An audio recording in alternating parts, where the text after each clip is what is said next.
Michigan DNR in Marquette. Good afternoon to you, sir. Good afternoon, Jack. Isn't this a conversation we normally have in March? Yeah, I typically hear from you in March and April, and we don't hear from you again until the following spring. But it's a different type of year this year. Well, explain to our listeners, as we're going to be heading into a weekend here where the temperatures will be summer-like and people will be out camping and whatnot. So explain to me the current situation across the UP. I know the West End is even worse off than we are here in the Central. Yeah, so if you would travel west to east, west is in significant drought, even the central part of the UP, and even stretching into that east UP, you get north of M28 even, and kind of towards north of Newberry, north of Seney, that's super dry too. The only area that has received a little bit of moisture is over, towards, St. Ignace Way, the Sioux Way, but they're still dry too, but not as dry as the other parts I described.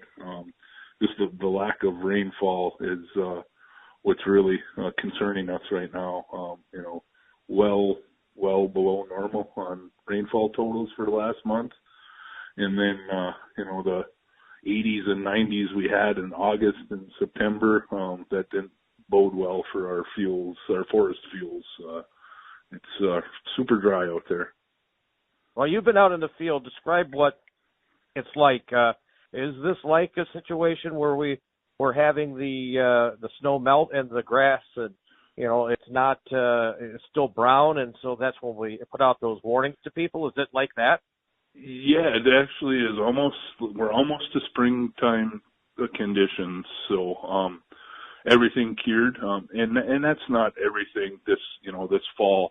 We still got some greenness in the woods, but it is, tracking just like springtime. So everything's dead and flammable and ready to burn. And so the only difference from spring to fall now is all the larger fuels are in place, so they're burning too.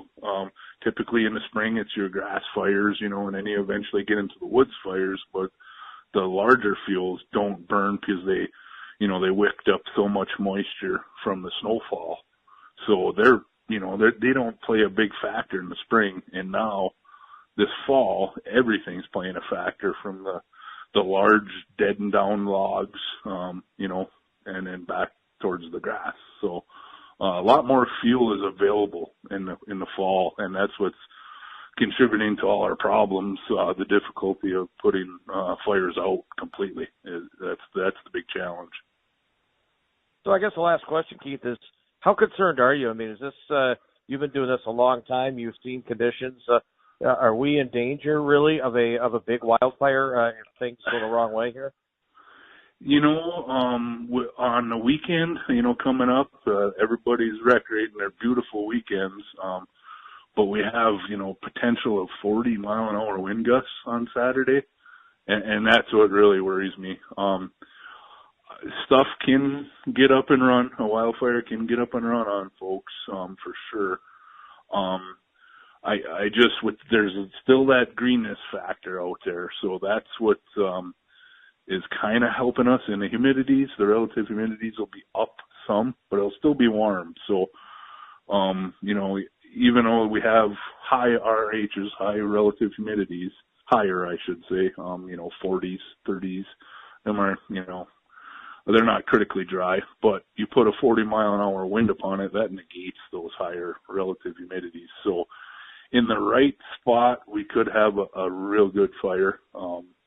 And then, the ground fuels are so dry that they're going to pose a fire problem. So they say, the swamplands of the East UP, the peat bogs and stuff, if we get peat burning, it'll take us a long time to put out if we don't get inches upon inches of rain. So, we could have a good running fire.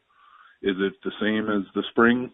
I don't think so, but usually like you said, we're not talking about this in October, so it's different. All the UP folks, all the people recreating are not used to wildfire danger in October, so this is different, and I hope everybody can just have their guard up for the weekend until we get some rain.